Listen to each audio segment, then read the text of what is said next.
Doing this video series is just like serving in the military. You have a lot of great times, fun times, and you have some times that really suck. No lie, it has taken me a solid week of work to produce Behind Enemy Lines, the Nutnfancy Combat Egress System series of videos. No joke. I mean, one night I was in front of the camera for, I'm not even kidding, 4 hours, take after take, not finding my voice, not to a level that I liked. I just called it quits, came back the next day. Pre-production, production, post-production, it is a lot of work. I am having a great time doing it. In the end, I think it will count for some people around the world.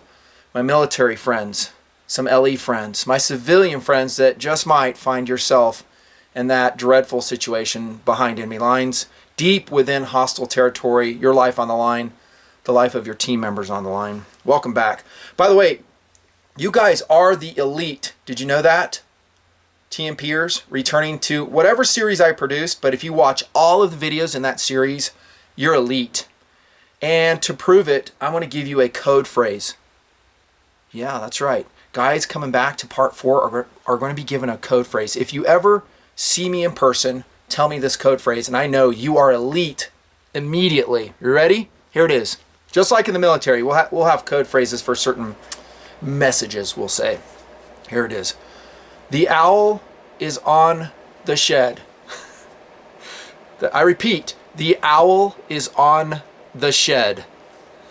There you go. There's your code phrase. If you ever say that to me, I know for a fact you are TMP elite. Oh man, we've talked about some good stuff, by the way. We're going to get back to the blades. We're going to start digging into more specifics of my CES. We've covered ground on lighting products, optics, tactical carbine, a lot of gear philosophy, a lot of preparation philosophy. And there were 3 prongs of preparation, I said, in part 3. I did specifically miss one part. I did talk about it, but I didn't include it as a 4th part. Remember, we talked about material preparation, mental preparation. That's spiritual too, your spiritual preparation. You will draw upon that. If you don't think, you will. Physical training, your physical preparation. And then I talked about it, but I did not officially add it, training. I talked a lot about training in part 3, right? And the importance of training. Civilians, talking to you guys right now. You need to know how to use all of this stuff to integrate a certain gear item into your CES. Not really having a proficiency level with it. That's not smart. Everything that you see in front of you, I've used extensively and actually on camera quite a bit, to include the SU-16, a lot of the knives, the lighting products through the years here in TMP since 2008. You've seen it. And it almost took that much background, that much foundation to be able to do a combat egress system kit, because I have all that to draw upon. And if guys really want to go more in depth, they can go to the individual review of the item, like the gun, that Phoenix P3D, and really dig into the details. And again, you'll meet more philosophy there. Philosophy of use. I'm going to get us going, get some momentum going here in part 4. The final part, by the way. That's right, that's what I'm hoping. Final part of BELCS with story time. You guys like these stories? Alright, maybe you've heard this, maybe you haven't. The battle was the Battle of Asha Valley, Vietnam, March 1966. I'm going to read the citation that accompanied the award. Actually, the MOH, Medal of Honor, issued to a Major Bernard F. Fisher. He was an A-1E Skyraider pilot. This is what the citation reads. For conspicuous gallantry, intrepidity, can't speak, at the risk of his life above and beyond the call of duty, on that date, the Special Forces camp at Asha Valley was under attack by 2,000 North Vietnamese Army regulars. Hostile troops had positioned themselves between the airstrip and the camp. Other hostile troops had surrounded the camp and were continuously raking it with automatic weapons fire from the surrounding hills. The tops of the 1,500-foot hills were obscured by 800-foot ceiling, limiting aircraft maneuverability and forcing pilots to operate within the range of hostile gun positions. Okay, this is me talking here. In other words, these Skyraiders and some other participating aircraft were giving close air support to a camp that was embattled, in the risk of getting overran probably like you've seen in some movies. Where was I? Which often were able to fire down on the attacking aircraft. During the battle, Major Fisher observed a fellow airman crash land in the battle-torn airstrip. This dude, by the way, was called Jump Myers, in the belief that the downed pilot was seriously injured and in imminent danger of capture. Major Fisher announced his intention to land on the airstrip to effect a rescue. Although aware of the extreme danger and the likely failure of such an attempt, he elected to continue. So this guy is putting his aircraft, his prop-driven A-1 Skyraider, down on a damaged runway to pick up his buddy, putting his life at risk. Directing his own air cover, this is me reading the citation again, he landed his aircraft, taxied almost the full length of the runway, which was littered with battle debris and parts of exploded aircraft. While effecting a successful rescue of the downed pilot, heavy ground fire was observed with 19 rounds striking his aircraft. Think both cannon and machine gun fire. In the face of the withering ground fire, he applied power and gained enough speed to lift off at the overrun of the airstrip. This is me talking now. By the way, Jump Myers literally jumped into what was a single-place aircraft and jammed himself in the back, if memory serves. It was not a two-place or a multi-place aircraft. They jammed in it and made it work. And there was a similar rescue back in World War II involving a P-38, which I think Major Fisher was aware of. It's probably floating around his mind. It's like, hey, I think I'm going to try that. He applied power, gained enough speed to lift off at the overrun of the airstrip. Major Fisher's profound concern for his fellow airmen, at the risk of his life, above and beyond the call of duty, are in the highest traditions of the U.S. Air Force and reflect great credit upon himself and the armed forces of his country. To that, I will say amen, big salute to CMOH winner Major Fisher. He's still alive last time I checked, and he is a hero in the United States military, putting his life at risk to go save a fellow soldier. And that's one of the great things, again, about the U.S. military. Not just in the military, you'll find it in a lot of places. You'll find it in regular society, amongst civilians. You'll find it in the law enforcement community. That sense of selflessness when it comes to serving your fellow troops, your co-workers, your crew members. That touches me in my heart. I like it. But at the same time, don't count on a Major Fisher dropping in behind enemy lines for you and effecting your rescue. Remember the four areas of preparation. Your best bet is the saying we've been saying all along, amat victoria curum, and it's pretty much you. We're going to get back into blades. We talked about all the blades right here. Some of my favorite super lightweight tactical folders. This one's not super lightweight. The Tenacious is still awesome. One I did forget to show you is this one. Spyderco Endura. I talked about the Pacific Salt and black, but you could use an Endura. This one's a saber ground one, and Endura coated by me. This is, again, a good representation of the camouflage factor that I highly encourage you to do to basically everything you're bringing into battle. I think I've drummed that drum pretty loudly. Some great knives. Again, if you're wondering what some good soldier blades are, I have a playlist entitled Best Soldier Knives. And hard use tactical folders, that's another one. My tactical folders playlist would be another place to go. Let's get into the kit. What do you say? Oh, by the way, during the break, and by the way, this is another day that I'm filming this portion, we're talking about packs. Remember that discussion? Which packs to use, the weights in part 2. I did find that Gunslinger 2, and I did weigh it. Here it comes. I mentioned both the Gunslinger and the Gunslinger 2. Here's a 2. What do you think that sucker weighs empty, guys? It's a lot. Try 7.5 pounds empty for this Gunslinger 2. And I think the Nutnfancy project paid like $250 or something for it. It was a lot. No, it didn't come from Eberly stock. Absolutely not. We buy stuff here, review it. Maintaining independence. Yeah, good pack. It's technical, capable. There's that gun compartment I talked about. It has a scabbard that protects the gun, but it's suited for that long format rifle, which I recommend you don't carry. Folding rifle, just like the Keltec SU-16. See there. 7.5 pounds?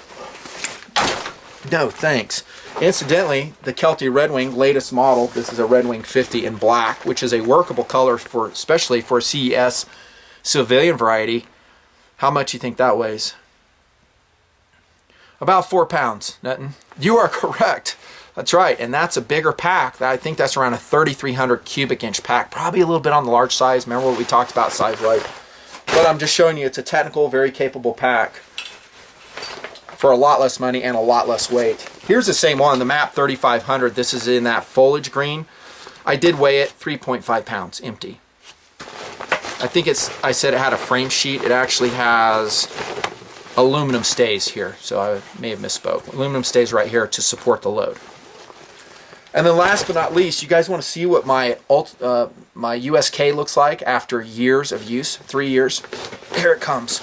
And this is what your CES is going to look like. Battle worn, bro. This USK has been out in the desert on all types of expeditions in the last 3 years, mostly in TMP. And this is the same exact pack. This is a MAP 3500 in black. Look at how it's worn. We basically just throw this sucker in the back of the truck and get going. Rain, snow, dust, dirt. This is how your CES is going to wear. This is how your MAP 3500 is going to wear. Again, there's other good packs out there. I think I did a pretty good job of representing that. It has reflective strips on it, just like I said, in the USK series of videos.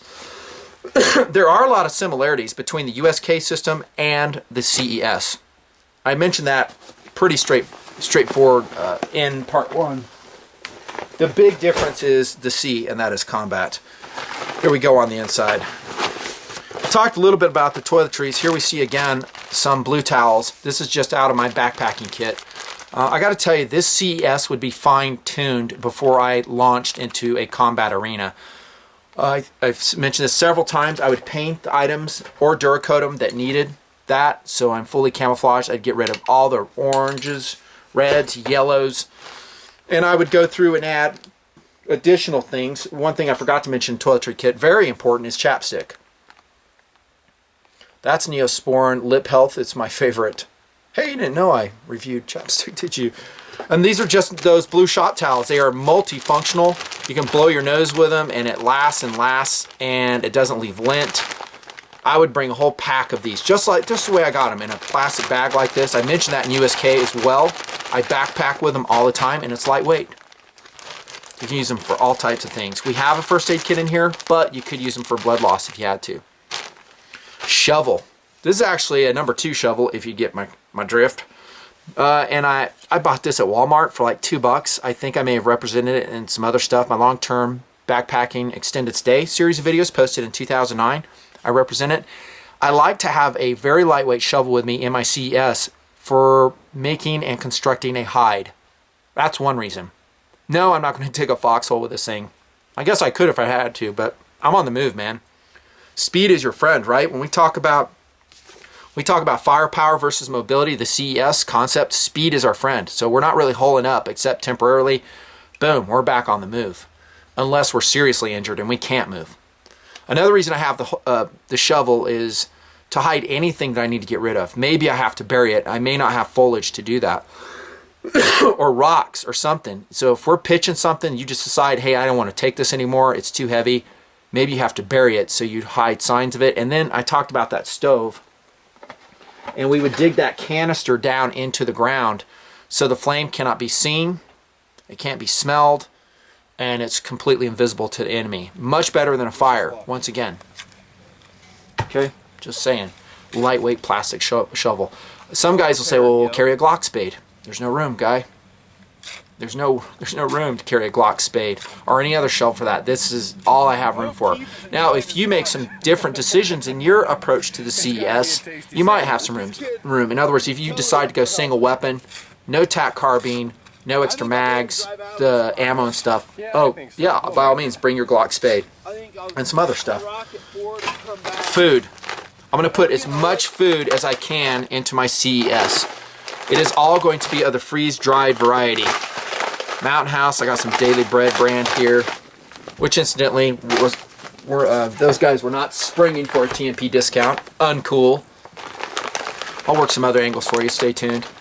Mountain House, whatever brand you want, is Alpine Air still around? I would try it before you eat it and see if it's something you like. These are all ones that I've backpacked with and I like them a lot.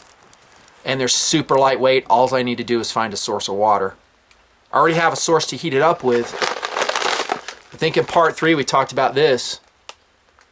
You know, MREs for me just don't cut it in this particular system, in the CES system. In other systems they might. Stay sub, and I'm going to talk about other systems. That's right, this is not my only shot. As much food as I can, food and ammunition. How about water, Nutnfancy? What are you doing with water? There's no Camelback integrated into this backpack, and that is by choice because I don't want to take up the room. A Camelback is going to carry a lot of water, and it's going to really add a lot of weight to this particular approach of CES. As you saw, I had this, and no, I realize it's really not a lot of water. I've been drinking out of it, by the way, during the takes. It's not a lot of water. I would like more, but SAWC, what can I tell you? Are you going to carry, you know, I don't know, 5-6 pounds of water on you? You might. If you're in a desert environment, there's not a quick and easy way to get water. You might make the decision, I need more water than I do ammunition. That would be smart. It would be intelligent to make that decision. I'm just saying in this particular version, I've opted not to. I'm going with other stuff. And I'm going to say, I'm going to attach myself or find a water source, purify it. We'll talk about that here in a second. And that's just a choice I'm doing. By making that choice, by the way, it's given me a lot more volume in this pretty small backpack, 2,300 cubic inches. When I do find the water source, here we go, right here. You've seen this a lot in my reviews. I talked about it during my water filter review, right? The Pure Hiker. This is what I use backpacking all the time. It's 96 ounces, actually more when you crank it. It'll tap in right into the outlet hose of the Pure or whatever water filter you're choosing. I would spray paint this, get rid of the blue. I'd leave this clear. I'd just get rid of that bright blue. Obnoxious. We're going to get to the filter here in a second. It's buried in there. Toiletry item. This is a backpacking towel. It weighs nothing and it compresses almost to nothing and it has multi-uses. You know, is that incredible? Is it that necessary in a CES? It's debatable. I don't know. Who are you and what's your priority? But for the, you know, basically 2 ounces it weighs, yeah, I'm taking it. I may be on an extended hike. Lance side, John. Oh, there we go. The Nutnfancy Level 1 Plus First Aid Kit. Reference my Level 1 First Aid Kit series of videos posted in 2009, I believe. These have been upgraded a little bit. I have more closures in them for heavy duty bleeding and some other stuff. I don't know if it warrants another video. It's going to be pretty similar. I'm basically jamming it. Oh, you might see a quick clot in there. See that? That's now a part of it. Diarrhea medication. That's hilarious. Medication. Gauze pads as much as I can fit into this particular container, which I recommend, by the way. This is an A-lock sack. This size right here, it's a 6-inch by 12-inch A-lock sack, and I've had good experience with it so far. There's like a little tampon in there as a bleeder. Allie's hair's all over it. Hydrogen peroxide, iodine, sting relief. I have various medications. A pen. Other stuff I talked about in the review. Level 1 first aid. This is actually a level 1 plus. In other words, I'm going as big as I can in this format. I cannot fit a level 2 in there. I just can't. I don't have room. Would I like to? Absolutely I would. I can't do it though. This, by the way, the whole video series I did back in 2009, I think had a kind of an influence on the industry because the first aid kits that I see coming out now are much improved than they were back then. They're not the joke they used to be. I still like to put my own together. I don't trust other ones, and I trust the stuff that I know and have used for years. Level 1 first aid kit. Absolutely, it's come along. Part of it. I'll get to the ammo here in a second. You guys remember this? Adventure Medical Kits, Bivy bag. They've upgraded it. It's now different. I think they make it in orange. Not a really good color for a combat egress system. I realize that. Bring it. Even though they don't have a different color, you could get like a dark green bivy sack. They are available in the outdoor market, and this could go inside of it to create a sleeping bag. It will reflect a certain percentage of your body heat. However, just like I've said in past videos, you're going to have to insulate yourself. So if you're on cold ground, don't think this is miraculously going to keep you warm. You're going to have to put some, create what I've always said is dead airspace management, and then you might be able to warm yourself up. It's basically my sleeping bag option here in the CES. I don't have room for anything else. I would really like to have a, no kidding, fiber fill synthetic bag, ideally a down bag if I could keep it dry. No room. You might be able to find some room in yours, and once again, if you decide to make some different gear decisions, you might have room for it. You'll be glad you have that. You know, guys who say, well, I'm just going to tough it. I don't need a sack. I don't need a space blanket or anything. I'll just make natural materials. There's so many problems associated with that. One is to chop down all those natural materials is going to take time, calories, energy. Just like I always say, TCE. It's going to be loud. It's going to have to lock you into a certain location for a long time. You can't do that. Everything's got to be quick to put up, quick to take down. You're high speed, low drag, man. And anything that jeopardizes that, you're jeopardizing your freedom. Remember, you are being hunted. Man, I'm sorry. I got the coughs. Irritated. Sunscreen, absolutely. This is SPF 70. I wish I could have 150. If you're in Afghanistan, you're going to fry. Iraq, you're going to fry. I'd spray paint this bottle as well. I'd take as much sunscreen as I could fit in. This is just a representation. You might take a cream sunscreen that's also combining bug juice with it. There are some of those. I don't know, whatever you want. Fleece gloves. Say no more, Nutton. We know you love fleece gloves. Absolutely. I actually have several types of gloves represented. TMPers should not be surprised at all. Here's those, what do we call these? The Luftwaffe gloves? When they first started coming out. And these are like bright white when they entered service in TMP a couple years back. We call them our Luftwaffe gloves. But they have since been seasoned a little bit. But they're work gloves. Because I plan on doing some work out there. And no, maybe the mechanics aren't going to be durable enough. Do you absolutely need these? No. They're kind of additional. But I like them. I like that capability. I might be doing some serious rock climbing, evading, where my normal gloves would get shredded. They're not that heavy. They do provide waterproofness, protection for my hands. The warmth factor is going to come from my fleece gloves. These are black. That's a decent color. I would prefer Coyote or FDE coloration. Black, to me, is not a super blending color out there, especially in desert environments. Take your gloves. Beanie cap. This is a Mountain Hardwear one. You've seen me wear it lots here in TMP. It's just a representation. I would prefer to have a windproof fleece in mine. And keep your noggin warm. We already talked about the boonie cap in previous parts. This is another way to keep your head warm. You want to really trap that heat in. That is one of the major places you're going to lose heat, from your feet and your head. And that will take us to clothing, actually. You won't find any clothing in my CES. One, there's no room. And two, you're pretty much going to be stuck with what you got on. For me as a military pilot, you're looking at it, it's going to be a military flight suit. In a desert environment, it's actually a tan flight suit. And they're great, they're breathable, but are they the best evading uniform? No, they're not. I'd prefer something in this pattern right here. Multicam, maybe ATACs, preferably multicam. It's my favorite. If you could fit it in, fit it in. Absolutely. But you're probably going to go with what your duty uniform is. I'm talking to my military guys now. Ellie, you could fall into the same category. I mean, it's going to be the uniform when it kicked off. That's what you're wearing. If you don't like something about your uniform, I mean, really, really hate it. For instance, in the winter, the Nomex flight suit is not warm. The wind blows right through it. Then you need to take some Thermax long underwear. Multiple layers. Jam them into your CS so you can layer and stay warm. Yes, this will be your external layer, but you have additional ones as space permits in your CES. There is one clothing item, probably just like the USK, I had it represented there, I think, and that is, I believe in having a Gore-Tex outer shell with you at all times. And here's my LL Bean version. This is the same one you saw way back when, 2009, extended stay backpacking system by Nutnfancy. Love it. It's long. This one comes in olive drab. I don't have to spray paint this sucker.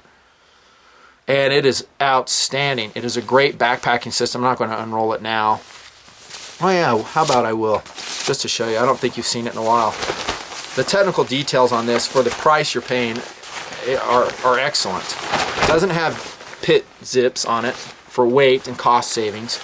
It's got a decent hood. I've never had a failure of a seam or anything else in my Ella Bean stuff. There's my size, large, tall. Love this thing. Gore-Tex liner, absolutely, I should say shell. Digging along. Now we'll get to the ammo. We're getting there, we're getting there. Oh, here we go. I just reviewed some cookware, right? I talked about this, a Snow Peak titanium cook pot. Hey, Nutnfancy, I can just bring a soup can. Bring a soup can then. Same thing, it's going to be heavier than this though. And it won't have a lid. And it won't hold as much. So this weighs nothing. This was a gift. And I'd integrate this into CES. Remember, you want to keep your spirits up. One way to do that is to stay warm. And if it's cold, to get some hot fluids in there, in your body. Maybe get your hands warm over that stove that you brought. Now, will you be able to do that immediately? No. You're probably going to have to get the heck out of Dodge. Get booking. Create some distance between you and the bad guys, but you're going to have to take care of yourself. You're still in a wilderness situation. That's what we're assuming for CES, not USK. And you're in a survival situation, so it doesn't matter how you die. You get shot by the enemy, or you freeze to death, or you just give up mentally. It's the same thing. So you're fighting actually a bunch of simultaneous battles at once. Mother Nature and the bad guys.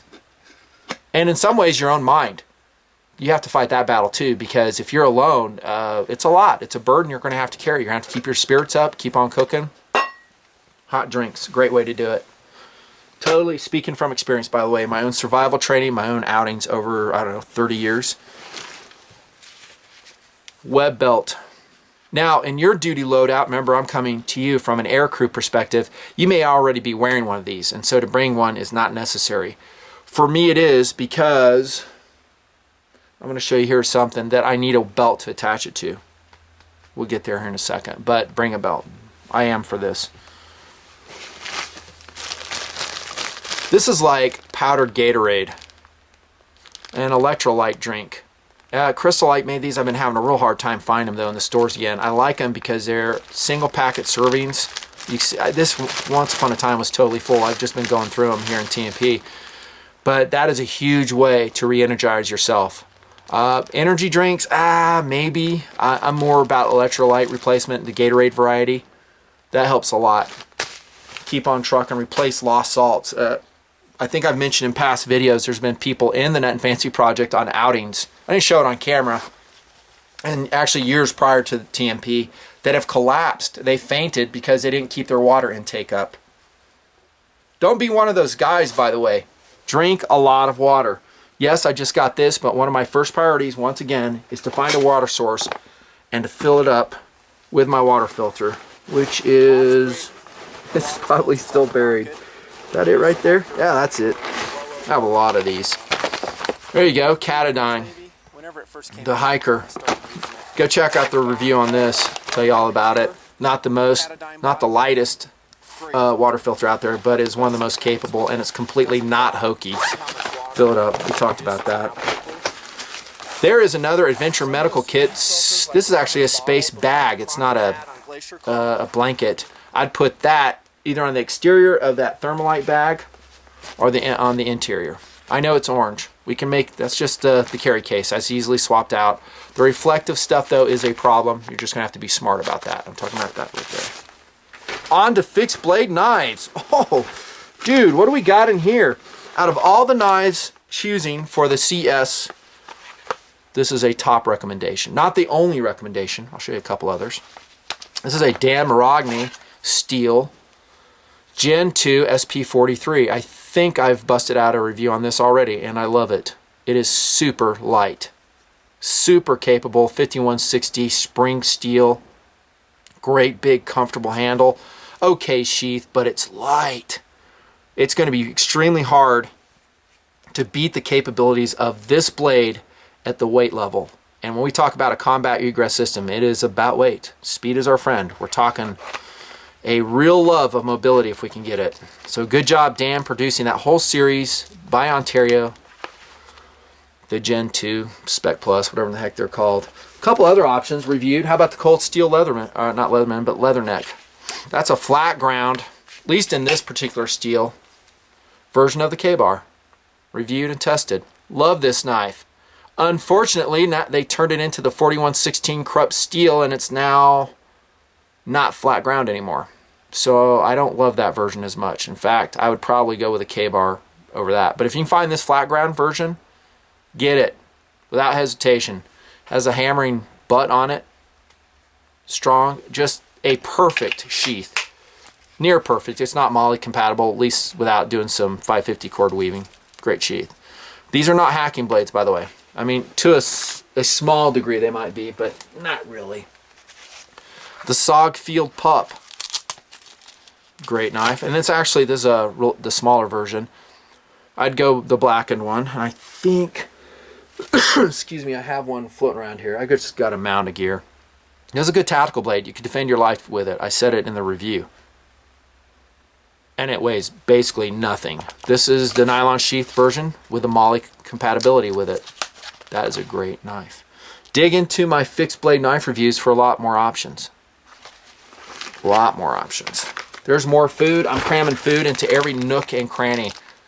Whatever variety, whatever you like, cram it in. Don't leave these wrappers lying around, right? We talked about that. Ground cloth. Don't sit your butt on the wet and dirty ground, just like I've said in some previous kit reviews.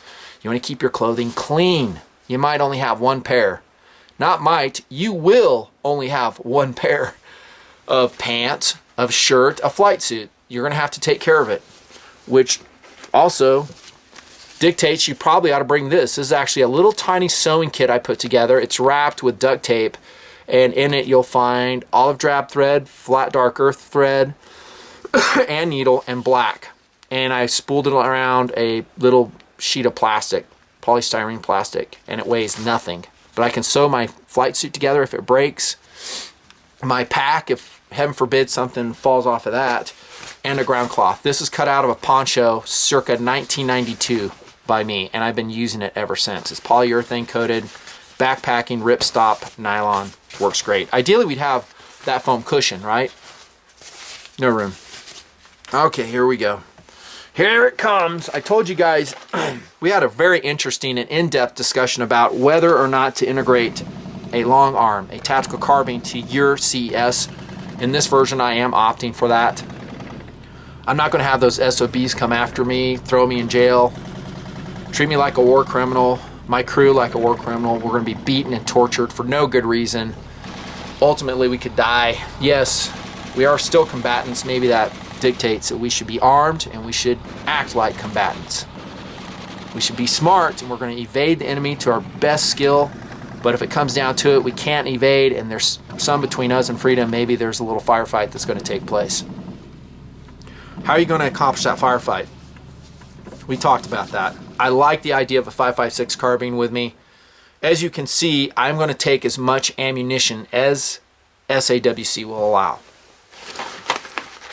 This is just some boxes of XM193. I'd probably use a duty load for it. If you're deployed, you should be able to secure that. If you're engaging in Black Ops, you're going to have to bring your own. What load should I go with, Nutton? You know, I'm not super picky. I think most of your engagements with this will be within 100 yards. I do. Yeah. Maybe, just maybe, they'll be longer, but if you're shooting that long, you really need to evaluate what you're doing. I mean, why would you engage an enemy that's a long ways away with a little pea shooter like this with a very rounds limited loadout? That's stupidity. You want to get away. So you should use that distance to your advantage and bug out. Extract, getting back to our distances, is probably going to be within 100 yards. Maybe 50 yards. There's all kinds of scenarios we could draw. But I'm jamming as much ammo as I can because we're heavy on the sea. That is combat egress system. Which brings us to the LBE. Remember, dudes, this is coming from an air crew. If you guys are running around in your MRAP, whatever other vehicle, you might already have this on you, and you don't have to worry about it. It's already integrated. But for most of us air crew and a lot of rotary wing air crew members, we don't have it on, and so it's going to be integrated just like you see here. In this version of CES, I am opting to go 2 levels of weaponry. I'm going with a tactical carbine, as many rounds as I can take, probably, realistically. And by the way, this does not represent all the rounds. Remember early on I said I was going to add more rounds, add more weight to the pack. I'd like to think I'd be taking around 200 total 5.56 rounds.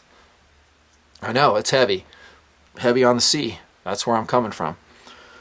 Additionally, I'm going to wear this. This is my primary LBE. It is reviewed in the Nutnfancy project and highly recommended. This is the Shellback Tactical Phalanx rig. I believe it's a Type 4. Look in the upper portion of the screen, you'll see the review. Go check it out.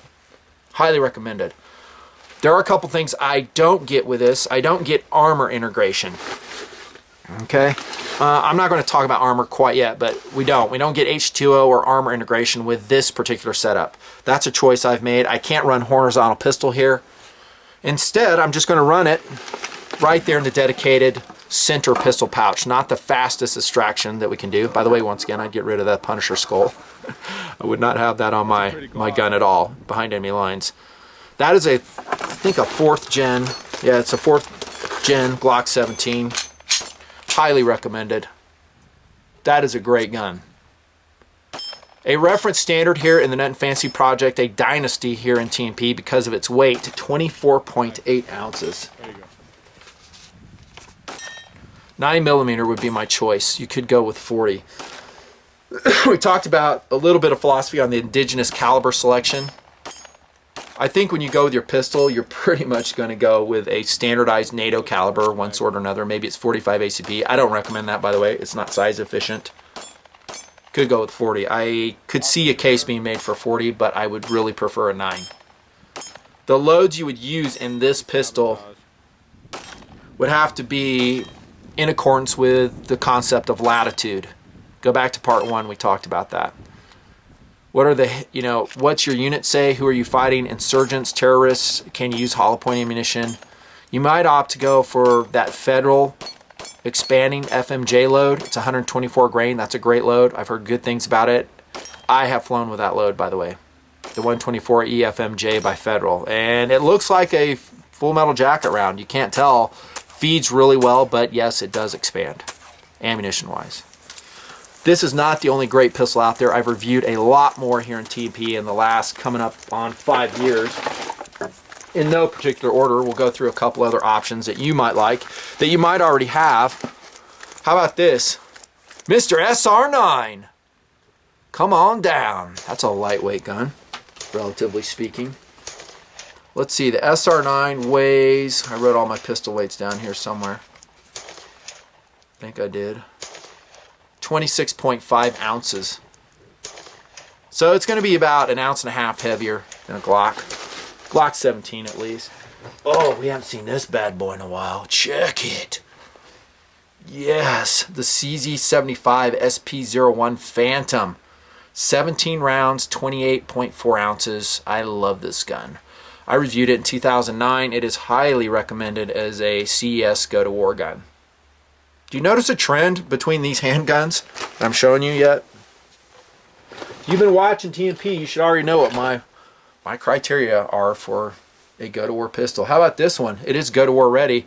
The 29.5 ounce SIG P250. You're going to have to shoot this well, though, because it does have its own unique shooting characteristic. I do have the chambering of 9mm ready to go in this one now.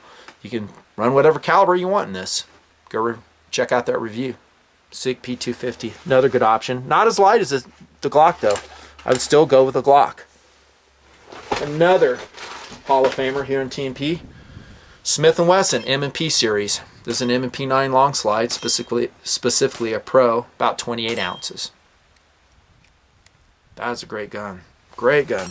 I'd feel quite well armed with an M&P series of pistols. This is fun. How about this? XDM. Oh, I'll tell you what, man. I've reviewed several XDs, XDMs here in the Nutnfancy project. I shoot so well with an XD. Some days I may be having a problem with another gun. I throw an XD in my hand, bam, I'm on it. Has a higher slide, a little bit more muzzle flip. It is heavier. You're going to have to make some decisions on that. Not much, just a little bit. 28.2 ounces is this XDM9. But man, is it a great system. If I had a crew member running XD, XDM, I'd say, hey, rock on, that's a great choice. Speaking of which, you talk about crew members, it'd probably be a good idea you guys are all running the same guns, don't you think? I do. That way you can interchange magazines. If a crew member dies, he gets captured. Maybe some way you can secure his magazines. How about this? Talk about a sniper's pistol, CES pistol, the Walther PPQ. I did my own video on the first edition, this version here. It's very nice. This is threaded. That's going to come into play here in just a second. We'll talk about that. What a great gun, the Walther PPQ. One of my all-time favorite newer handguns coming out. 25.6 ounces is the Walther PPQ. Integrating just superbly into your CES. Haven't seen this one. One more. FN. Oh, dude, the FNP.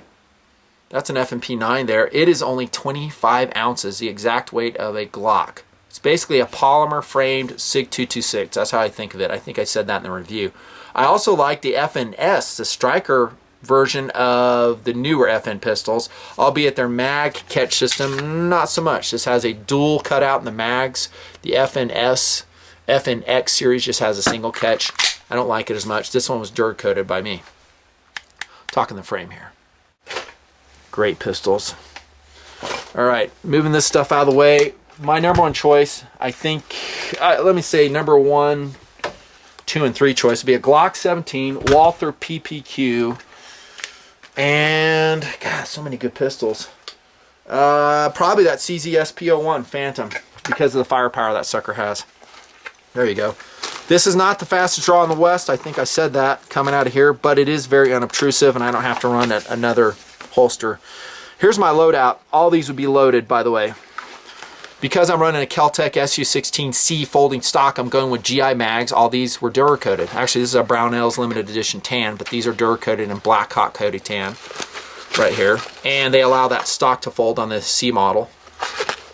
Love the Magpul magazines as well. A lot of great AR mags out there. And here's my Glock mags, riding kangaroo style.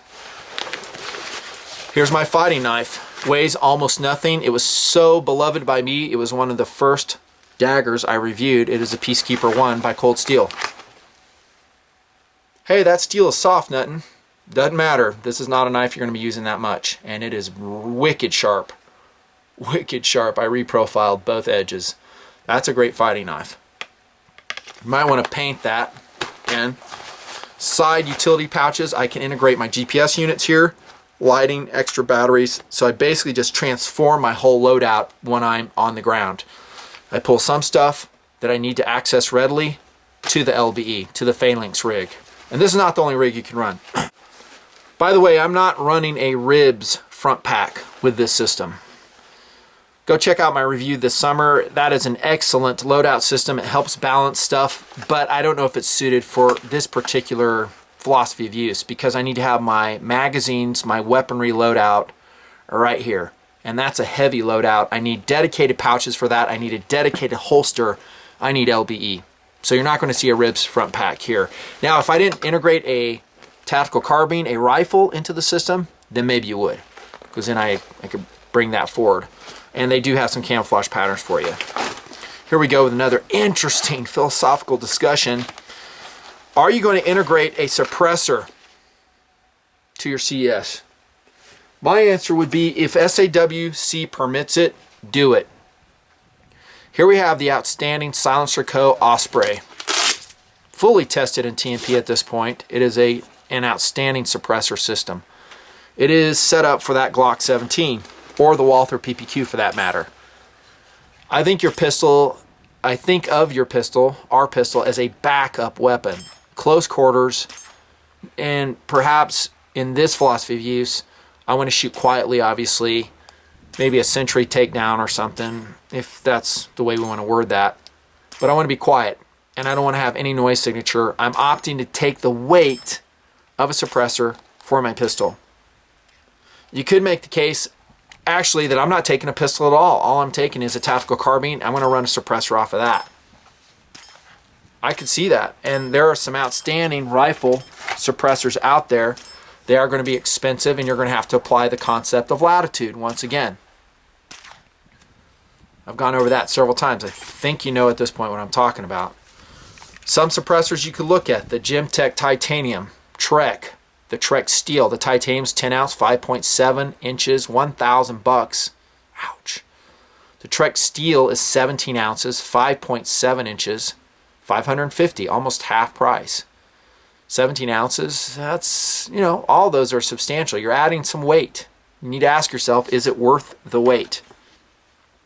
Silencer Co. Staker from this company right here. 18 ounces, 6.7 inches, $1,350. That's an expensive, high-end suppressor. Tactical Innovations TAC 16. That's 25 ounces. There's no way I'd bring that along. 7 and 3/4 inches long, $430 as of the taping of this video. That's good value, but it's just too damn heavy. One miss. Let's see, Yankee Hill Machine Phantom Titanium, 12 ounces, 7 inches, $980. AAC M4 2000, 18 ounces, 5 inches. That's a short suppressor, $1,050. Or I'm sorry, $1,050. My favorite out of that series would probably be the Gemtech Treks. From what I know now, I'm not like the end-all suppressor expert. Will SAWC permit a suppressor in your loadout? This is not exactly lightweight, but it could save your life. That you don't have a noise signature if you have to take someone out. This might be a good time to roll this in. I talked about, I think, a little bit in USK, but I didn't represent this. How about non-lethal into your CES? Especially civilians. I'm going to talk to my Civ guys here. I've been real military heavy lately. I would really like, if it's a civilian between me and freedom, to use something non-lethal. And honestly, I just don't know if I could take down a civilian behind enemy lines. Just don't know if I could do that. I might opt to be captured instead, because that's just me. I don't want to kill a civilian. I'm just talking about it. Another combatant. Someone who's out to kill you. If you have something non-lethal like the amazing and very effective Taser C2, you have that option. It will make a pop when it's discharged. It could give your location away, but the guy will go down. You could take some restraints with you, put those restraints on, and bam, you're underway, evading once again. Maybe they'll make the difference between you being caught and being killed. One of the two. I talked about this in previous parts. If you're caught with this suppressor by the enemy, what do you think they're going to portray you as? That is correct. I think you guys get it. The same could be said for any number of these items. If they catch you with this loadout, I don't care what you do for a living. You're a helicopter pilot, like I said before, crew chief. You know, you're typing a typewriter. You're a RIMF of some sort. Dude, if you're caught behind enemy lines, they're going to portray you as guilty as a war criminal as any other. And look out. I'm just saying. Therefore, heavy on the sea, man. Fight your way back if you have to. I love this rig. It is comfortable. It's lightweight. Did you hear that last part? Very lightweight, unobtrusive. You can see how it folded into and fit into a little tiny 2,300 cubic inch pack, fully loaded. Look at that, how small that is. We could make a case to run those Blue Force Gear elastic pouches, those Lightspeed chest rigs. Those are awesome, but they don't have pistol mag integration, and they don't have a MOLLE way to attach pouches on, which I really wanted for this particular version of CES. Excellent. One thing I was going to show you and talk about just briefly is body armor. You guys remember this? This is a tactical assault gear MOLLE rig. I think Shellback Tactical's making them now. Something like that. It's hard to keep track. This business coming and going. This has actually some level 3 Diamondback Tactical FAPC inserts. That's Fast Attack Plate Carrier. That's her name. And these are pistol proof. Any pistol in the world will not go through these. I'm talking rounds. Not rifle proof. I've already had that discussion with you guys. You don't have the weight capabilities to take rifle. The problem with this rig as it's set up, it has good pistol protection around. It could give you some ballistic protection against flak, other explosive incendiary devices.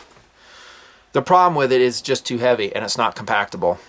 Hey, there's that black field pup I was talking about. There you go. Great lightweight tactical field blade. There's a Lightspeed pouch right there. Speak of the devil, Blue Force Gear, and that has about 3 years of wear on it. Still running good. Pattern will wear off on those. It's just too heavy, too big. I love the horizontal pistol. I'd really like to run it that way. Not in the aircraft. Once I'm on the ground, probably. Back into the kit, and we are coming to the end. Oh! Bring as much pistol ammo as you can afford and carry. Remember, it's heavy on combat. You're going to need some pistol. I showed you the loaded mags that I had there. These are representing hollow points. Those are aluminum cased Blazer. I'd go 115 grain standard pressure, maybe 124 grain plus Ps if you can do it. These are 115 grain Hornady XTPs. That's a good load. The aluminum will save you several ounces actually, especially if you're carrying this much ammo. I'm carrying as much ammo food as I possibly can in this system. I think you get it. Recommended. Gators. Black may not be the best color around, but you could use it. And check this out. I don't think I've ever shown you this. These are the gaiters I sewed for Siri training back in 1992. Check that, dudes. I have a snow side and I have an olive drab side. Yes, I made these from scratch. And I ran them in Siri training. Back then, they really didn't have the type of gaiter I wanted, so I was like, I want to make my own gaiter. Yes, I sew. There you go, Nutnfancy gators. Worn in Escape and Evasion. Had several people offer to buy them from me. Hey, dude, I'll buy those from you. I'm like, nah. Glad I didn't sell them. They're awesome. They're still very functional. And I don't see this style of gaiter on the market. Come on, guys. Snow on one side. How about multicam on the other? Lightweight, waterproof. I don't need Gore-Tex on my gaiter. Bring it. Gators will protect you. They'll protect your feet, your lower thighs, keep debris getting into your boots. I recommend them. Black, again, maybe not the best color. I had some tan ones run around here. There they are. These are outdoor research variety. These are Supplex nylon, extremely light. Love the gators. Cordage. I don't know if I have that represented completely well. I have some hemp cord in there, some nylon cord in there as well. I could have a lot from my parachute if, I repeat, if I had time to de-shroud the parachute. Because if they're coming down hot and heavy on me, everyone's always like, yeah, I'll have a parachute, I'll have all types of cord. No, you won't. You're not going to have time to cut it out. You better have it in your CS already, because they are basically half mile away and they're bearing down on you fast. You need to get out of there. You don't have time to de-shroud your chute. I might have it on a winder like this, not an orange winder, but some type of winder, because that's a very useful item. Survival wise, we could build traps with it. There you go. There's the interior pockets of the CS. And then I have just a little small lightweight pack. They don't make these anymore. This is an REI. What did they call this one again? Like a parachute pack or something. There you go, the Flash. Why would I take that? And I would get rid of that orange, by the way, is because my crew members may not have a pack with them. I might be the only one with a CS like this, and I want them to help me carry the load out. Especially if we have food procurement, a wild game or something, it weighs nothing. This particular version of a pack. Man, we've covered a lot of stuff. What do you know? Hallelujah. That's it. More or less. More or less. If I dug into the USK again, I could probably think of some things that I forgot. Some things that are important to you in your system, in your vehicle, in your job that you're doing. But that's, as it stands, is a pretty solid system, and I will say a pretty solid philosophy behind a workable combat evasion egress system. Remember, the 4 tiers of preparation. I added that 4th. Material. We've talked a lot about it. Gear choices. Okay, mental, spiritual preparation. Know what you're up against. Know yourself. You know, why go to all this effort, put something like this together if you're not the type of person that would put it to use? You know, I say if you're wearing this, the uniform already, you've made your decision. You're already a warrior. If not, you're naive, because you are. And if you go BL in your vehicle, in your situation, you know, I'd say you need to prepare materially and mentally. Then we talked about physical fitness, right? You got to be in shape. This thing weighs, when it's fully loaded, will be 45 pounds with the primary and secondary weapon system that I've shown you. That's without body armor. And I kind of forgot to mention that. I would probably have body armor on me in my primary aircraft, being worn. Again, pistol armor. And I was going to show you some pictures of that. I'll flash a couple up right now. good, just basically law enforcement style armor that's very comfortable to wear under your flight suit. Maybe over, depending on what your unit's issuing you. But now you add into that body armor, or that weight of that body armor to the CS, that's a lot of weight, especially, like I said, if you're injured. And the fourth tier of real preparation is training. Pay attention, guys, military folks, to those exercises that your life support puts you through.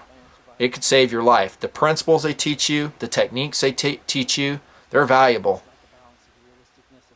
And you're going to carry those lessons with you the rest of your life, whatever situation you may find yourself in. And civilians, you just may find yourself in some very similar situations in the future. In a very hostile situation, not of your own making. You don't want to be there. You want nothing more than just to walk out peacefully. You don't want to hurt anybody. But that's not going to happen. You're being hunted. There are people after you. For whatever reason. Is it based on truth? Probably not. Is it based on correct information? Probably not. Just like if you go down behind enemy lines as a U.S. Air Force pilot, you're going to be judged in most situations as a war criminal. As an evil person. You will be beaten. You will be tortured. You may die. Now, we gave some historical examples in this series. There are a couple exceptions through modern history. One would be Erwin Rommel. Now, that guy was honorable. He treated his POWs fairly. He was a great military person, a man of honor. If all of our enemy were like Rommel, I don't know if we need a CES like this. You know, it'd be just kind of like, hey, game over. You know, I'm not going to be set up in a suite, but I'm going to be treated fairly. Chances of me coming back to my family alive are pretty high if we had someone like Rommel, the German general.